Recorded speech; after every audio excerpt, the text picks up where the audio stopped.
Hello students, welcome back to my YouTube channel.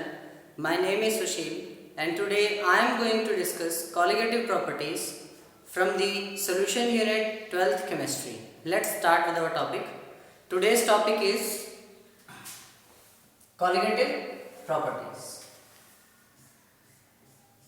Solution की colligative properties वो properties होती हैं जो number of moles of solute पे depend करती हैं, सिर्फ सॉल्यूट के नंबर ऑफ पार्टिकल्स पे डिपेंड करती है.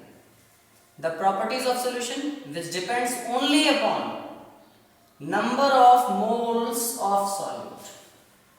जो सॉल्यूट के नंबर ऑफ मोल्स पे डिपेंड करती हैं, इन प्रॉपर्टीज की खासियत ये है ये नेचर ऑफ सॉल्यूट पे डिपेंड नहीं करती. दीज प्रॉपर्टीज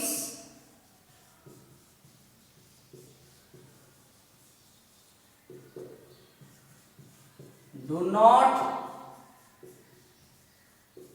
depend upon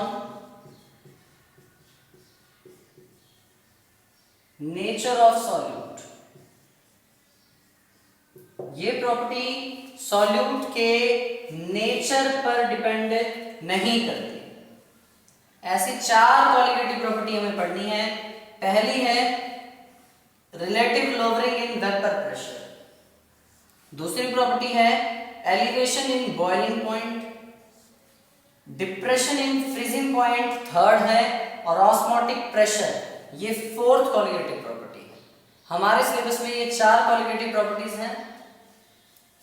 ये वो प्रॉपर्टी होती है जो सॉल्यूशन के नंबर ऑफ पार्टिकल्स या number of moles of solute पर डिपेंड करें, सॉल्यूट के नेचर पे डिपेंड ना करें. सॉल्यूट के नेचर पे जो डिपेंड ना करें, ये चार हैं relative lowering in vapour pressure, elevation in boiling point, depression in freezing point and osmotic pressure. अब हम स्टार्ट करते हैं पहली कॉलिगेटिव प्रॉपर्टी से जो कि है relative lowering in vapour pressure.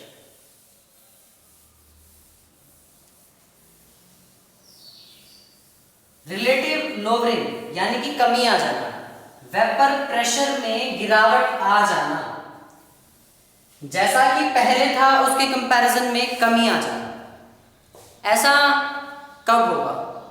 पहले हम थोड़ा समझ लेते हैं. मान लीजिए मेरे पास एक सॉल्वेंट पड़ा था, वोलेटाइल सॉल्वेंट. मान लेते हैं मेरे पास एक वोलेटाइल सॉल्वेंट है और उस वोलेटाइल सॉल्वेंट का पूरा सरफेस अवेलेबल है वेपोराइजेशन के लिए, इवेपोरेशन के लिए. Whole surface is available for vaporization. Vaporization के लिए पूरा सरफेस अवेलेबल है. अब देखिए तो यहां से काफी अमाउंट में वेपर बनेंगे और जितने ज्यादा वेपर बनेंगे वेपर प्रेशर भी उतना ही ज्यादा होगा. वोलेटाइल वो होते हैं जिनके वेपर बन सके. ठीक है, तो मैंने लेट कर लिया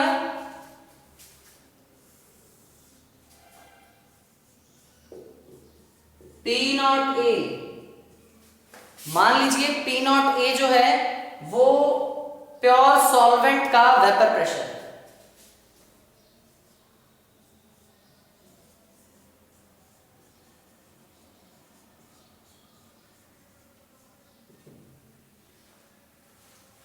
अब इसके अंदर ये वही वोलेटाइल सॉल्वेंट है, प्योर वोलेटाइल सॉल्वेंट. इसके अंदर मैंने कुछ नॉन वोलेटाइल सॉल्यूट ऐड कर दिया है.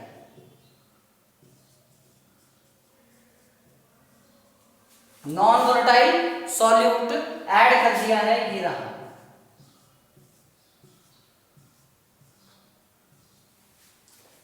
हम ये क्लियरली देख पा रहे हैं कि उस नॉन वोलेटाइल सॉल्यूट के पार्टिकल्स ने कुछ सरफेस को ऑक्युपाई कर लिया और जिसके कारण available surface area for evaporation कम हो गया. अब वेपोराइजेशन के लिए सरफेस एरिया जो है वो कम है, तो वेपर्स भी कम बनेंगे और वेपर कम बनेंगे तो वेपर प्रेशर ऑटोमेटिकली कम हो जाएगा।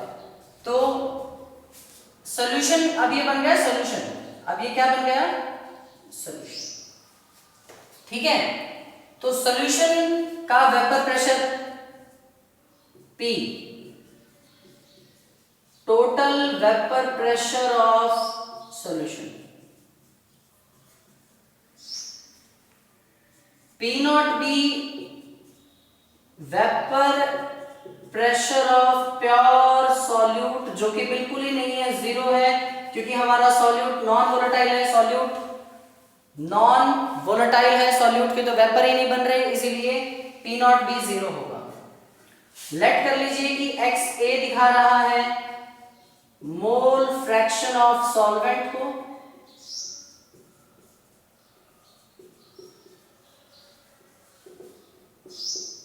XB दिखा रहा है मोल फ्रैक्शन ऑफ सॉल्यूट को।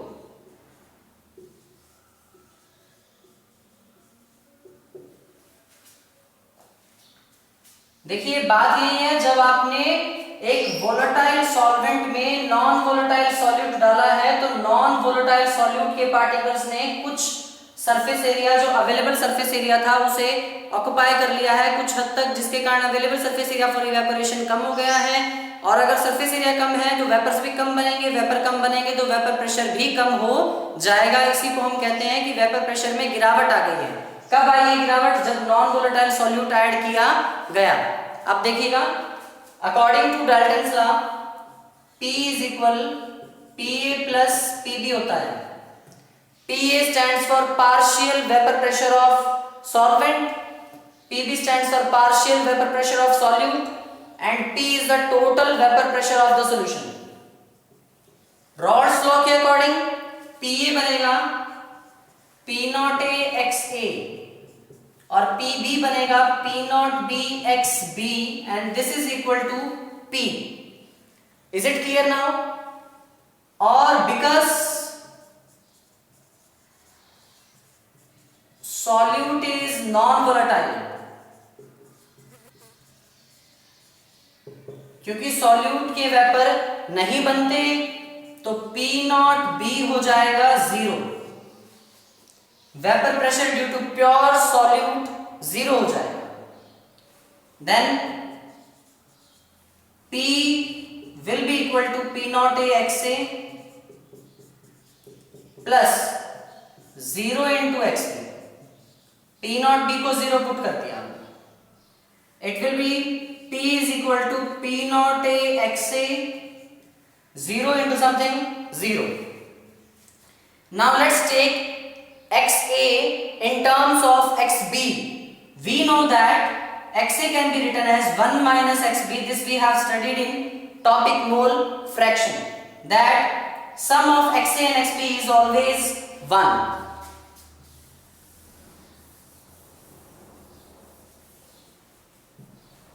Sum of XA and XB is always 1. If we have to calculate XA, it will be 1 minus में XB.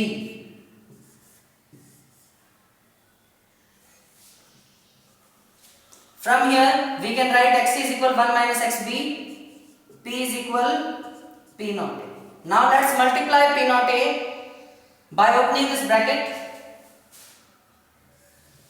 It will be P is equal P naught A, ones are P naught A minus P naught A into XB.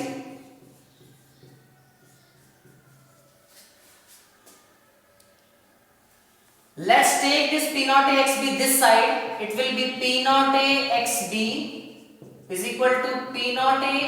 Let's take this P that side. It will be minus of P.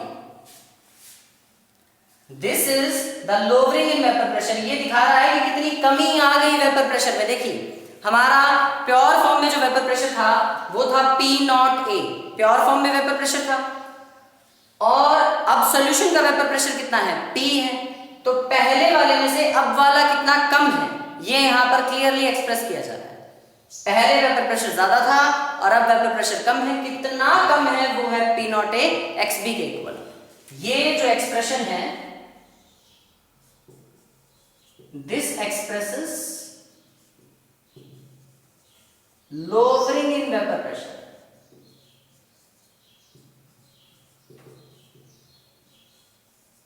ये lowering in vapour pressure को दिखाता है। आगे देखिए जरा, अगर मैं इस P नॉट ए को नीचे ले आऊं, X B is equal P not A minus P upon P not A, ये जो एक्सप्रेशन है ये होगा relative lowering in vapour pressure का। ये बिल्कुल क्लियरली बता रहा है कि कितना कम हो गया, और ये कंपेयर कर रहा है क्योंकि ये रेशो में है। रिलेटिव वर्ड रेशो के लिए यूज होता है। देखिए यहाँ पर कंपैरिजन आ गया है कि इतना डिक्रीज हो गया, पहले इतना था, जैसे पहले 5 था, पहले मान लो 10 था और अब 5 हो गया। ऊपर तो कितना डिक्रीज हुआ, P नॉट ए में से P माइनस हो गया, वो डिक्रीज्ड वैल्यू तो ये आ गई, और पहले कितना था, ये था। तो इस तरह से ये एक रफली डाटा लिया है मैंने आपको समझाने के लिए। जो रेशो होता है ना, ये काफी क्लैरिटी लाता है, और रेशो के लिए ही हम रिलेटिव वर्ड यूज करते हैं। नहीं तो ये हो गया लोवरिंग इन वेपर प्रेशर, लेकिन हमारे टॉपिक का नाम, कॉलिगेटिव प्रॉपर्टी का नाम है relative lowering in vapour pressure. वो है P not A minus P upon P not a is equal XB। अब अगर आपको किसी न्यूमेरिकल में कोई पूछता है कि find out the lowering in vapour pressure, then you will do this, P not A को XB से मल्टीप्लाई कर दो, you will get the expression for the lowering in vapour pressure. अगर आपसे कोई पूछता है relative lowering in vapour pressure calculate करो, तो आपको ये करना पड़ेगा P not A minus P upon P not A, that will be always equal to the XB। Okay, this expresses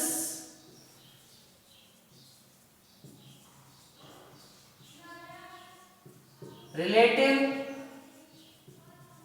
lowering in vapor pressure। अब देखिए, अब तक तो ये प्रूव ही नहीं हुआ कि ये कॉलिगेटिव प्रॉपर्टी है। अभी तो हमें प्रूव करना है कि ये कॉलिगेटिव प्रॉपर्टी है। कैसे प्रूव करें? XB को हम लिख सकते हैं number of moles of solute upon total number of moles present in the solution। number of moles of solute upon total number of moles present in the solution, and that is equal to P naught A minus P upon P naught। and from here we can see it is directly proportional to the number of moles of solute, hence it is a colligative property। यहां से हम clearly देख सकते हैं ये जो है number of moles of solute के समानुपाती है, डायरेक्टली प्रोपोर्शनल है। ये बढ़ेगा तो ये रेशियो भी बढ़ जाएगा, ये घटेगा तो ये रेशियो भी घट जाएगा। From here we can say that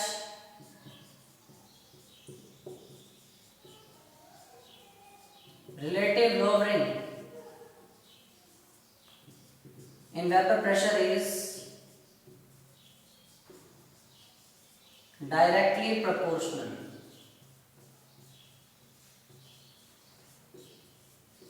to the number of moles of solute, hence it is a colligative property, hence it is a colligative property। अब देखिए हमें आगे क्या करना है। हमें ये तो प्रूव कर दिया कि ये एक कॉलिगेटिव प्रॉपर्टी है। अब आपको ये करना है कि इस कॉलिगेटिव प्रॉपर्टी का यूज करते हुए हमें molecular mass of solute calculate करना है। Molecular mass of solute calculate करना है। देखिए जैसे अब हमें ये पता होता है कि number of moles of solute जो है वो बहुत बहुत बहुत कम है as compare to number of moles of solvent. ठीक है, और क्योंकि number of moles of solute बहुत बहुत बहुत कम है as compare to number of moles of solvent, तो उसे डिनोमिनेटर में से हम निगलेक्ट कर दें तो रेशियो पे कोई खास फर्क नहीं पड़ेगा। सो ND can be neglected.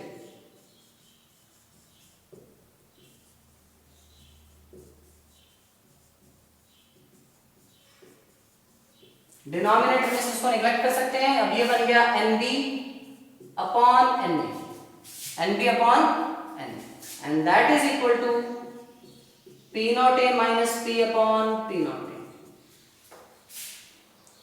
Number of moles of solute को कैलकुलेट करने का हमारे पास फॉर्मूला होता है given mass by molar mass, WB by mv। और number of moles of solvent को कैलकुलेट करने का फॉर्मूला होता है given mass by molar mass ma ऊपर आ जाएगा, that is equal to P not A minus P upon P not. अगर हम यहां से molecular mass of solute calculate करना चाहते हैं तो इसे उस तरफ ले जाएं,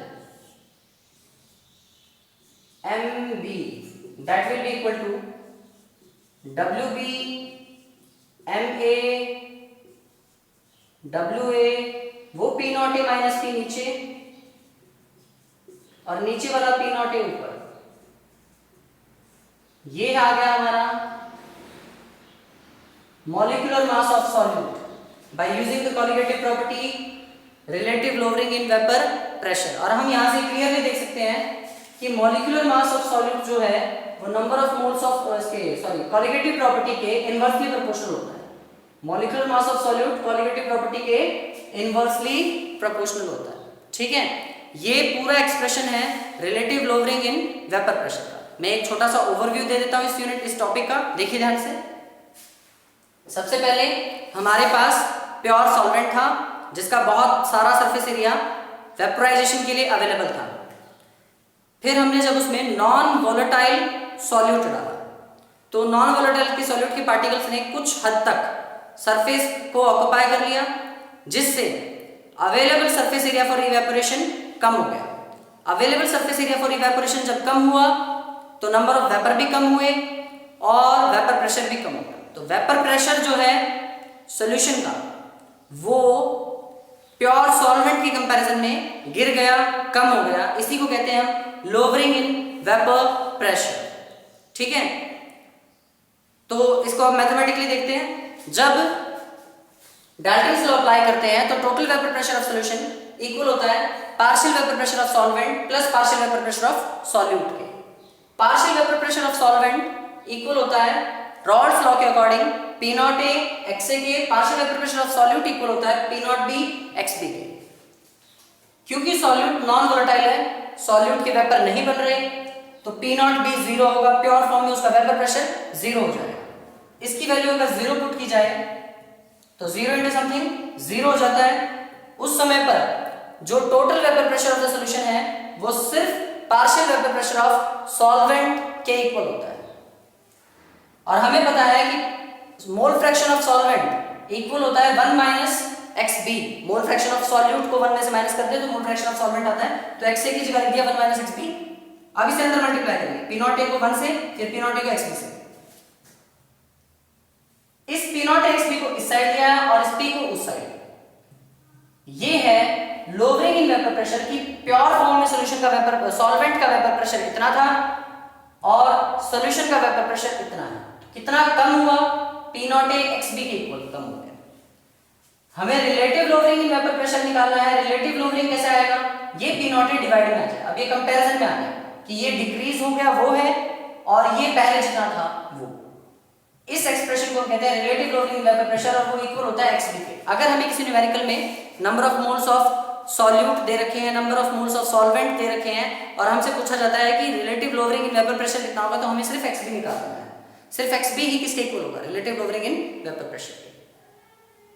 अब ये प्रूव करते हैं कि ये कॉलिगेटिव प्रॉपर्टी है। उसके लिए इसे नंबर ऑफ मोल्स में ट्रांसफर करते हैं।